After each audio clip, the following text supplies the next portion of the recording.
Hello, and welcome to the fifth and final presentation in the tutorial series, Strategies for Success Supporting DeafPlus Learners. My name is Brenda Fawcett, and I'm an assistant professor in the Department of Educational Psychology at the University of Alberta. I began my career at the BC School for the Deaf in Burnaby, BC, where I taught deaf students with additional disabilities such as autism, Down syndrome, and cerebral palsy. When working with students who have significant learning challenges, it's easy to forget about academic instruction. However, literacy skills are particularly important for DeafPlus students. For some, literacy will provide increased access to communication opportunities. Literacy can also provide increased access to learning, leisure, and employment opportunities. In this session, we'll focus on strategies for early literacy development for deaf students with significant disabilities. For this tutorial, I will be focusing on the use of visual strategies and adaptations to make literacy activities more accessible for DeafPlus learners who have significant learning challenges.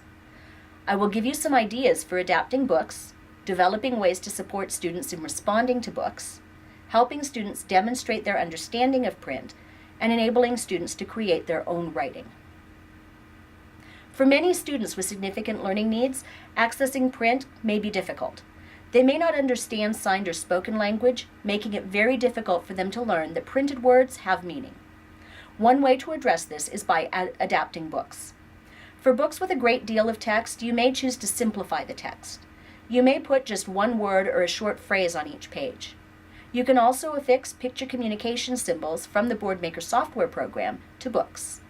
You can add picture communication symbols in a permanent manner by gluing them onto each page. Or you can attach picture communication symbols with Velcro. To do this, use either board books or laminate the pages in your book. This will ensure that the pages are sturdy and will not rip. Laminate your symbols as well. Books that have symbols attached to the pages with Velcro can be used interactively with students. You can remove all of the symbols and then have students select the correct symbol and place it on each page. This can help the student develop a sight word vocabulary. In classroom settings, teachers typically ask students to engage in activities related to a book that has been read to the class or that the students have read themselves. Teachers ask students to make predictions, summarize stories, identify themes, and otherwise organize information from books. I'm going to show you 4 ways of using visual strategies to support DeafPlus learners in responding to books. Providing materials that allow students to sort and classify information related to a story can be a good way to support them in responding to books. Students can paste symbols or pictures in correct columns on a grid. If students need a little extra support, you can color code symbols and the grid to provide extra help while they are learning the concepts. You can also have students mark checkboxes to show their understanding of information. In the example on this slide, a student checked how each animal moved about by swimming, flying, and/or walking. The animals were all characters in a book the teacher had read to the class. Students can also respond to a story by sequencing images that depict the events in the story. In this slide, you see 2 events from the story, The Little Red Hen. For this activity, the teacher had all of the students sequence the pictures to show what happened in the story. Most of the students were then expected to write simple sentences to go along with each picture. For this student, who was deaf and had autism, sentence strips with picture communication symbols were provided. The student then matched the sentence strips to the corresponding pictures, as she was not yet able to write sentences on her own. Venn diagrams can be used to support students in comparing and contrasting information. In this example, the teacher read Dr. Seuss's How the Grinch Stole Christmas to the class. Most students sorted a list of descriptive words as being related to the Grinch, Cindy Lou Who, or both the Grinch and Cindy Lou Who. For a deaf student with Down syndrome, the teacher provided symbols of words describing characteristics and behaviors of the characters. The student then sorted the pictures into the correct portions of the diagram. Often, teachers want their students to make predictions during story reading. Teachers may stop while reading a book to ask students what they think will happen next. For DeafPlus students, this may be difficult. They may not understand what they're being asked to do, or they may not have a way to communicate their ideas. As a teacher, I dealt with this issue by giving students a thought bubble worksheet during read-alouds. When reading to my students, I would stop and ask them to think about what might happen next in a story. Rather than having students answer the question right away, I would give them a few minutes to draw or write their ideas in the thought bubble.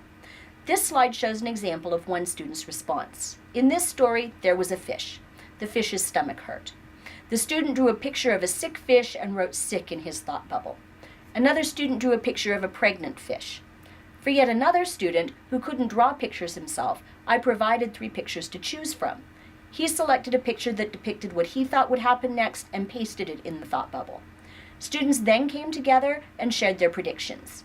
This allowed all of the students to participate in the discussion about what would happen next in the story. For DeafPlus students who have difficulty communicating expressively, it may be challenging to know if they understand what they read. Just because they're not able to use sign language or speech to demonstrate their comprehension doesn't mean that they don't understand what they read. Sometimes, as teachers, we need to identify other ways for students to demonstrate their understanding.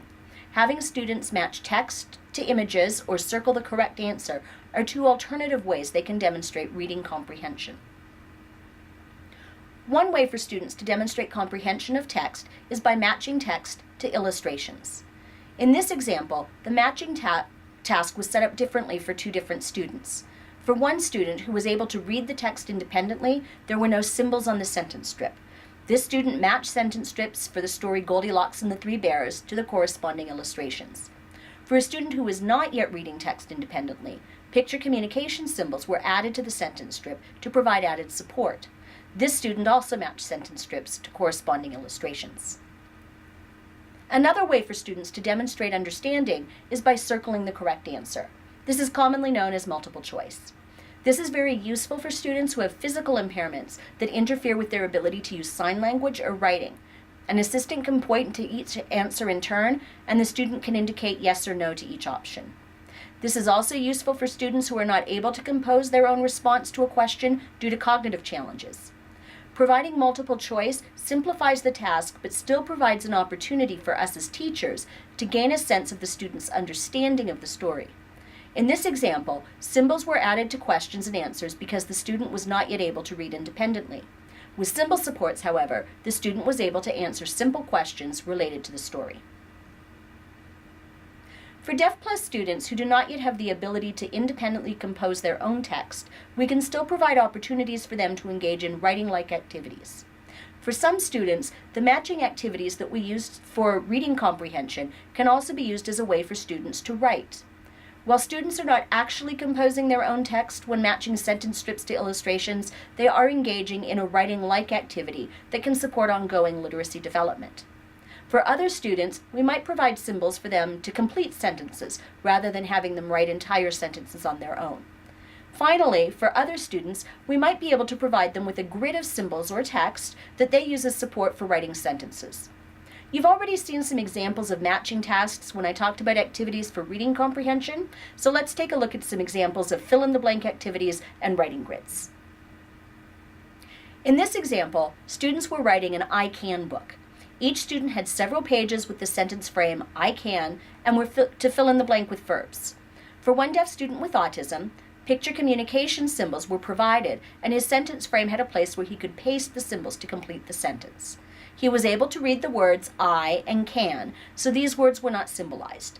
For another student who was able to read the text and print words, he used a grid of symbols to get ideas and then copied the text to complete the sentence. In both cases, the students drew pictures of themselves doing the activity described in the sentence. Writing grids provide students with symbols and text structured in a manner that helps them to create sentences. In this example, the class had a fruit tasting experience. After tasting different kinds of fruit, the teacher wanted students to make booklets using the sentence frame, I like, completing the sentence with a fruit that they like to eat. For 2 DeafPlus students in the class, a writing grid was provided to help with sentence construction and spelling. One of the students referred to the grid but printed his own sentences, while the other student cut and pasted symbols to create a sentence. DeafPlus students can and should be included in literacy instruction. For those who have more significant communication or learning challenges, this can be difficult. However, with creativity, it is possible to find ways for them to not only participate in literacy activities, but develop literacy skills. In the reference section for this tutorial, you will find a number of resources that you can use to help you make literacy learning activities meaningful for your DeafPlus students.